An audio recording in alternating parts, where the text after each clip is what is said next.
Bismillahirrahmanirrahim. My dear students, you know we have started chapter number 13 और हमें आज study करना है ट्रांसपोर्टेशन ऑफ कार्बन डाइऑक्साइड को और हमें पढ़नी चाहिए हमारे प्यारे का सल्लल्लाहु अलैहि वसल्लम की दुआ रब्बे ज़िदनी इल्मा। और अब हम मूव करते हैं वाइट बोर्ड पे। यस माय डियर स्टूडेंट्स, हम अपने लेक्चर का आगाज़ करते हैं डायग्राम के साथ और ये डायग्राम स्टार्ट होगी हार्ट से, राइट। और हार्ट में आप लोगों को पता है कि we have got two sides, ठीक है, और उनमें से जो एक साइड है it is receiving and pumping what impure blood, और जो दूसरी साइड है हार्ट की it is receiving and pumping what pure blood. और प्योर ब्लड को हम लोगों ने रेड से व्हाट लिखा हुआ है, ड्रॉ किया हुआ है प्योर ब्लड। और जो दूसरी साइड है जाहिर है ये रिप्रेजेंट कर रही है इम्प्योर ब्लड को, मीन डीऑक्सीजनेटेड ब्लड को इम्प्योर ब्लड। और आपने गौर ये करना है माय डियर स्टूडेंट्स कि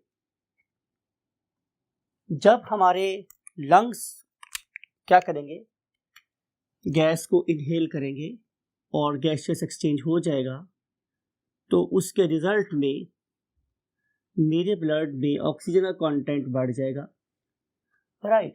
और वो ऑक्सीजन वाला blood it will send to the left atrium, और इस लेफ्ट एट्रियम से अब ब्लड आ जाएगा कहाँ, लेफ्ट वेंट्रिकल में।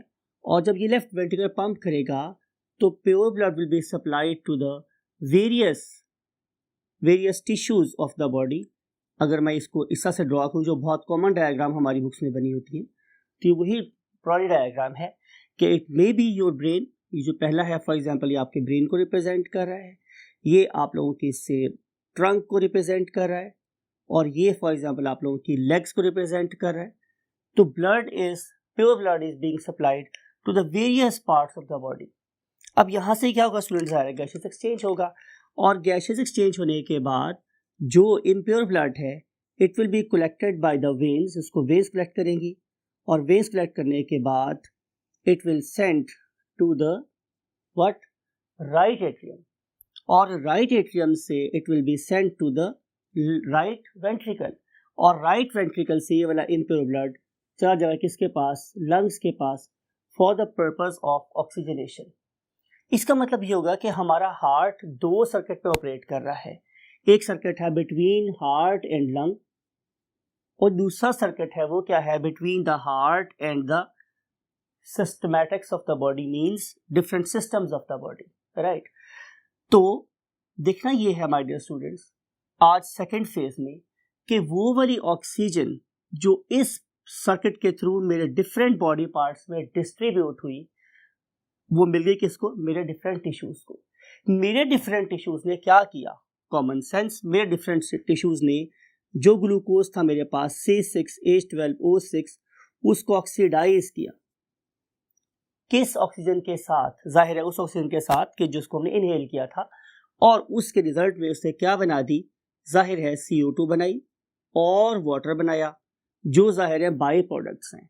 जो सबसे अहम चीज़ थी मेरे पास वो क्या थी, एनर्जी। और आपको पता है कि बेसिकली हम ये सारा रिएक्शन सिर्फ और सिर्फ एनर्जी की प्रोडक्शन के लिए कर रहे थे।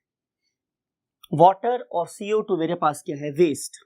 अगर मैं यूँ कहूँ कि ये वाली CO2 सिर्फ वेस्ट ही नहीं है बल्कि हार्मफुल भी है, तो ये गलत नहीं हो सकता। तो इसका मतलब ये होगा कि हर ऑर्गन, चाहे वो मेरा ब्रेन है, चाहे वो मेरी आर्म्स हैं, चाहे वो मेरी टंग है, मेरी आईज हैं, इवन मेरा अपना हार्ट है, लंग टिश्यू, किडनीज है फॉर एग्जांपल, लिवर है, एनीथिंग इन द बॉडी और leg muscles, all of them are actively consuming oxygen and making CO2। बहुत तेजी से ऑक्सीजन कंज्यूम कर रहे हैं और उतनी ही क्विकली CO2 प्रोड्यूस भी कर रहे हैं। आपको मेरी बात समझ आ रही है। अब ये जो मेरे पास CO2 है, मैंने बोला ये वेस्ट नहीं है बल्कि हार्मफुल भी है, तो होना क्या चाहिए कि ये वाली CO2 right after its production body में से क्विकली, प्रॉम्प्टली, इफेक्टिवली रिमूव भी हो जाए। तो अब देखना ये है कि अगर हमारे सेल्स इस पर्टिकुलर CO2 को प्रोड्यूस करते हैं तो मेरे लंग्स तक कैसे जाती है।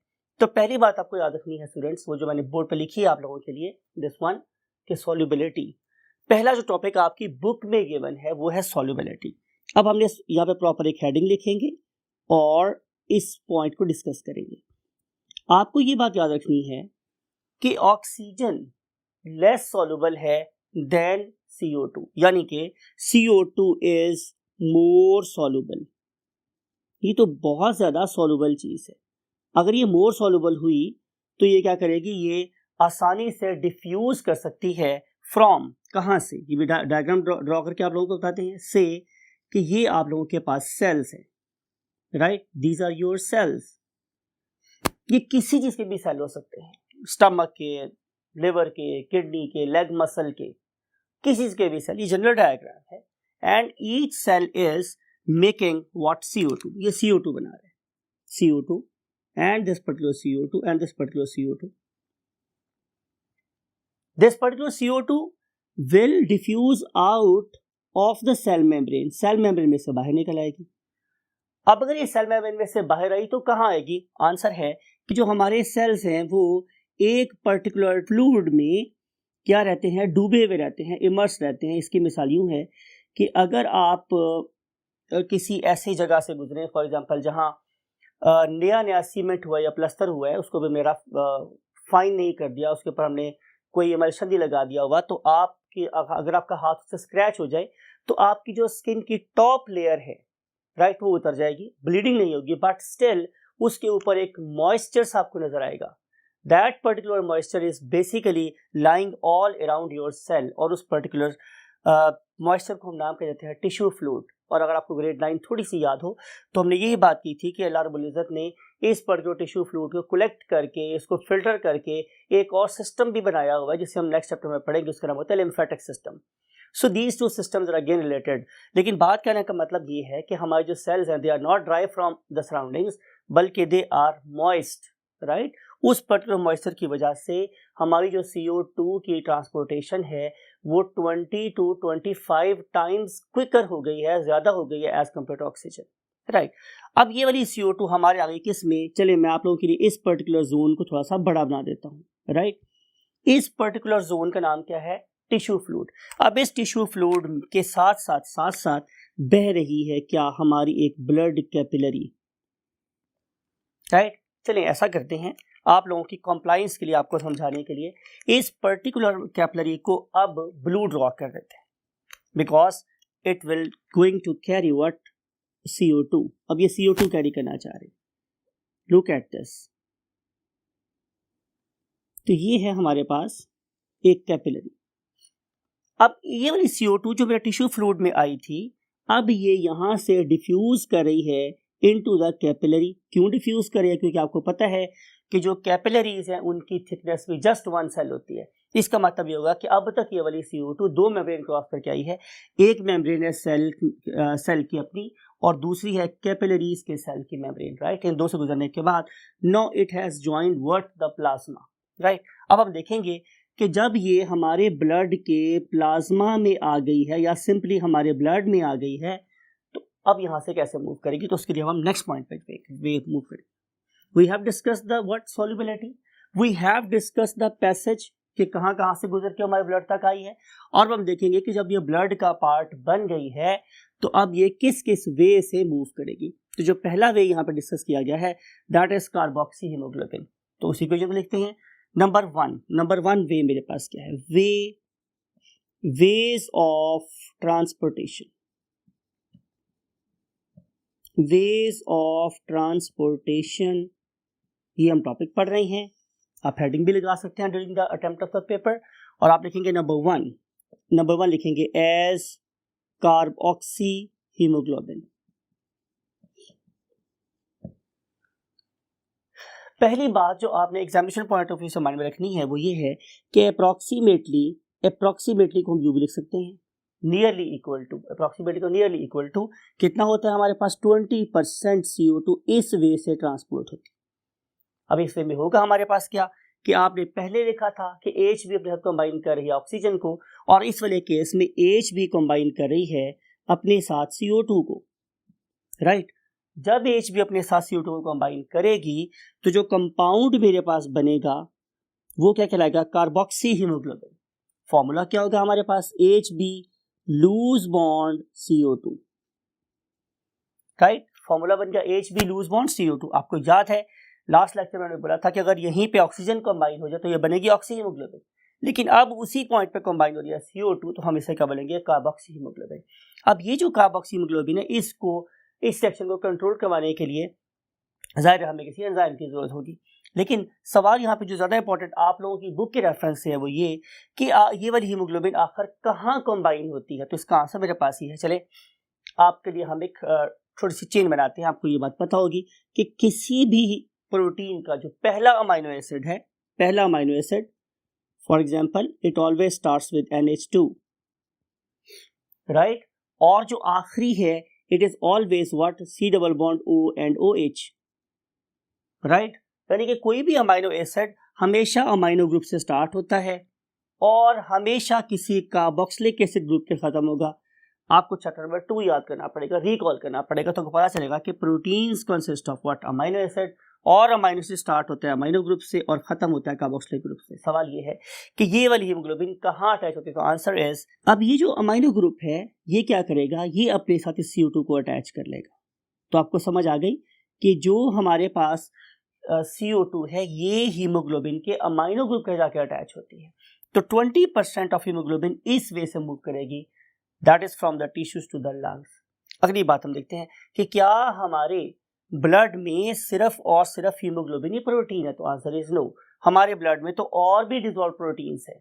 उसके लिए हम लोग यहाँ पे लिखते हैं कि जो वे नंबर 2 है मेरे पास के जो अदर डिसॉल्व प्रोटीन्स है, अदर डिसॉल्व्ड प्रोटीन्स, राइट, दूसरी dissolve proteins. Can you name any other protein of the body?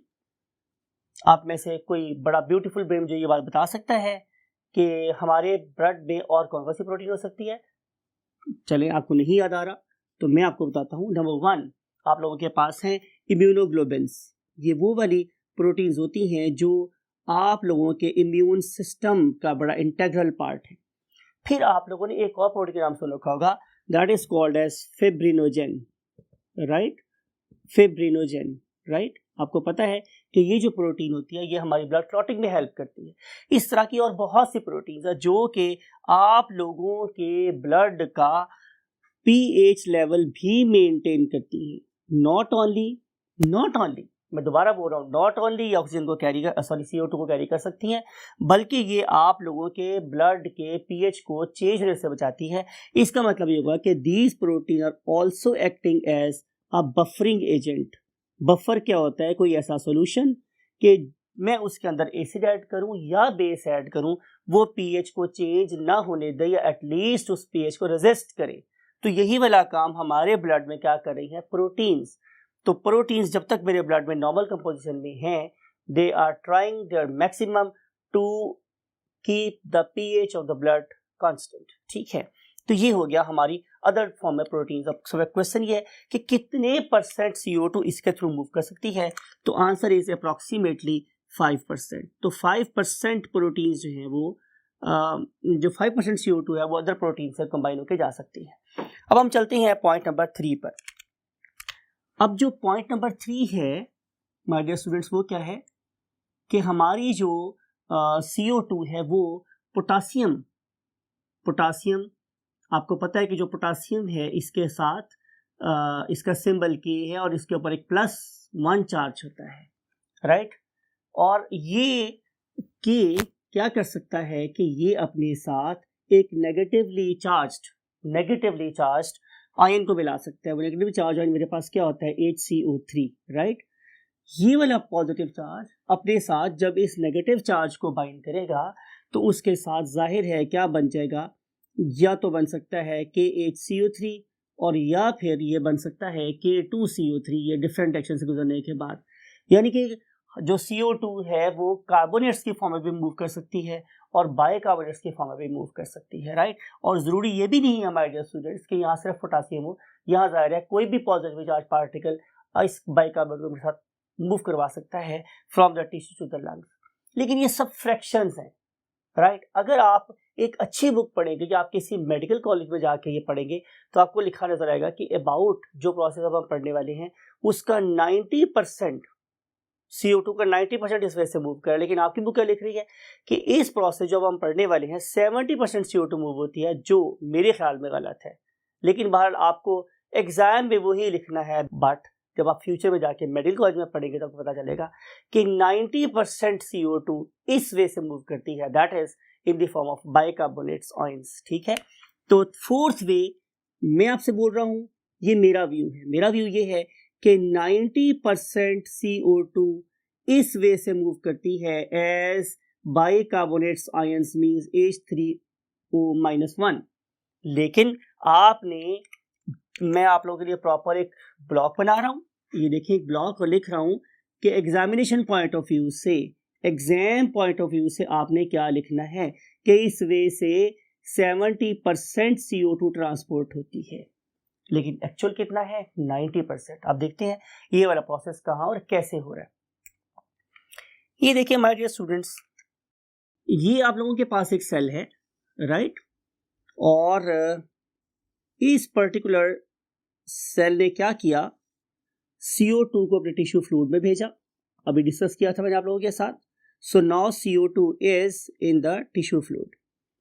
अब टिश्यू फ्लूइड से क्या होगा कि ये वाली CO2 अब किसी कैपिलरी में डिसॉल्व हो गई। मैं डेलिबरेटली कैपिलरी को काफी बड़ा ड्रॉ कर रहा हूं ताकि हम सारे रिएक्शन इसके अंदर लिख सकते हो। अब ये वाली CO2 इस कैपिलरी के 1 सेल थिक सेल वॉल में से पास होगी, और पास होने के बाद now CO2 will join the blood plasma, ये ब्लड में चली गई। अब जरा बात तो आपने गौर से देखना है कि ये वाली CO2 जब प्लाज्मा में गई तो सिर्फ और सिर्फ 5% to 10% इस वे में गई।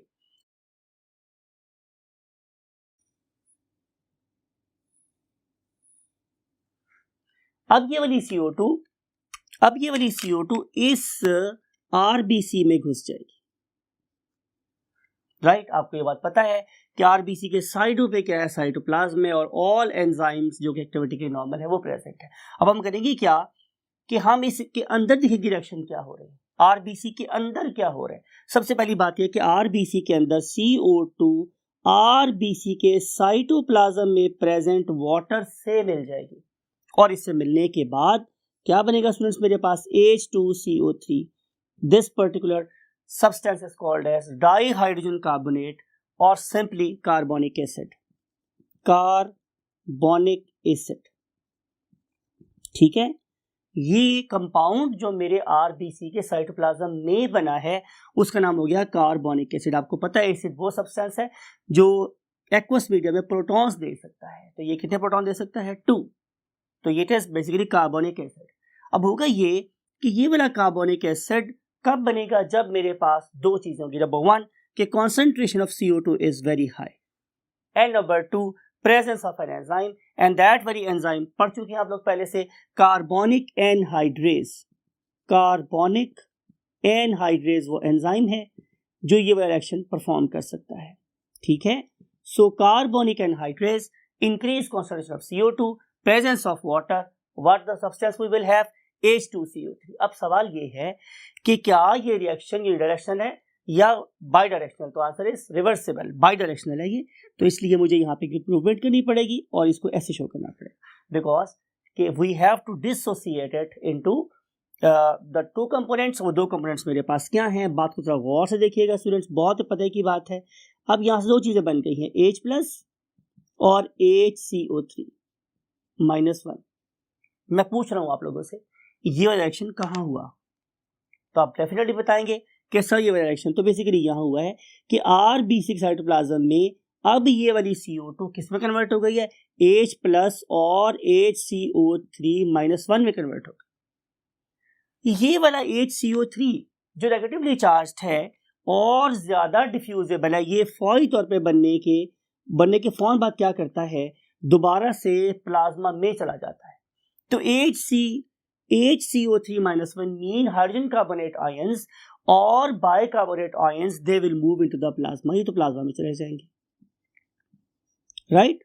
और ये प्लाज्मा में इसी फॉर्म में पड़े रहेंगे। लेकिन सवाल ये है हमारे स्टूडेंट्स कि अगर यहाँ पर HCO3 -1 बाहर निकल गया है तो आप लोगों के ख्याल में क्या ऐसा नहीं होगा कि अब इस पर्टिकुलर आरबीसी के अंदर जो प्रोटॉन का कंटेंट है वो बढ़ गया है, और आपको पता है कि अगर प्रोटॉन का कंटेंट बढ़ गया तो इसके रिजल्ट में तो मेरे आरबीसी की पीएच क्या हो जाएगी, एसिडिक। आपको पता है कि अगर किसी जगह पे पीएच आयन ज्यादा हो जाए तो मेरे आरबीसी क्या हो जाएंगे, एसिडिक, राइट। और आपको पता है कि अगर किसी जगह पे भी एसिड बढ़ जाए तो जो डिजीज है वो क्या कहलाती है, एसिडोसिस, राइट। तो हम तो नहीं चाह रहे कि मेरे आरबीसी की क्या हो जाए, एसिडोसिस, और मेरे आरबीसी की जो पीएच है वो क्या हो जाए, ड्रॉप। अगर किसी जगह पे हमारे आरबीसी में चेंज आ जाए, आरबीसी पीएच कम हो जाए या ज्यादा हो जाए, तो उसका सबसे बड़ा इफेक्ट इस पे होता है मेरे एंजाइम पे, तो मेरे तो एंजाइम ही खराब हो जाएंगे। अल्लाह ताला ने इस पर्टिकुलर HCO3 के माइनस हो जाने के बाद इस पर्टिकुलर आरबीसी की पीएच को कैसे मेंटेन किया, by import of chloride ions. तो यहाँ से क्लोराइड आयंस जल्दी से अंदर मूव करते हैं, राइट। और ये वाला जो क्लोराइड आयंस हैं ये उस पर्टिकुलर पॉजिटिव आयंस को यूटिलाइज करेंगे जो HCO3 के एक्सपोर्ट होने से प्रोड्यूस हुए, राइट। तो जो ही HCO3 में आखिरी दफा बोल रहा हूँ, जो ही HCO3 वहां से निकलेंगे फौरी तौर पे क्लोराइड आयंस अंदर आ जाएंगे। ये वाला फिनोमेना आप पढ़ेंगे, इसे हम बोलते हैं क्लोराइड शिफ्ट। इसे हम क्या नाम देते हैं स्टूडेंट्स, क्लोराइड शिफ्ट। अब कोई बंदा आपसे पूछ ले कि क्लोराइड शिफ्ट की लॉजिक क्या है, तो आप बताएंगे कि क्लोराइड आयंस नेचर ने इसलिए आरबीसी में डाले ताकि हमारी सेल की एसिडोसिस ना हो सके, राइट। अब हम चलते हैं आखिरी बात की तरफ कि अब ये जो HCO3 आयंस हैं ये कहाँ हैं। आए हम फर्स्ट बोर्ड पे मूव करते हैं। ये वाले HCO3 आयंस अभी यहाँ हैं, somewhere here HCO3 ions are present. अभी हमने बनाए हैं, नेक्स्ट बोर्ड पे कैसे बने, ये भी मेरे पास क्या था, HCO3, ये यहाँ पे प्रोड्यूस हो गए और अब ये इस पर्टिकुलर ब्लड में मूव करते हुए कहाँ चले जाएंगे, जाहिर है आप लोगों के राइट एट्रियम में। When right atrium will contract तो these particular HCO3 ions now they will go into what, right ventricle। अब right ventricle जब मेरा कॉन्ट्रैक्ट करेगा तो it will force these particular HCO3 ions into what, the lungs। अब हम draw करेंगे कि बेसिकली इन HCO3 आयंस के साथ लंग्स में क्या होता है, तो इसके लिए अगेन हम नेक्स्ट पार्ट में मूव करेंगे और दोबारा से एक डायग्राम बनाएंगे, राइट। लुक एट दिस, ये हमने ड्रॉ किया था लंग्स, समथिंग लाइक इट, और आपको याद है हमने डिस्कस किया था। तो ये था फ्रेंड्स हमारे पास लंग्स, और यू नो कि ये जो लंग्स हैं उनके अंदर क्या प्रेजेंट थे, ब्रोंक्यूल्स, और हर ब्रोंक्यूल जाके टर्मिनेट होता था किसके अंदर, एक बहुत ही फाइन से बैलून में, और उस पर्टिकुलर फाइन से बैलून का नाम क्या था स्टूडेंट्स, एल्वियोलस।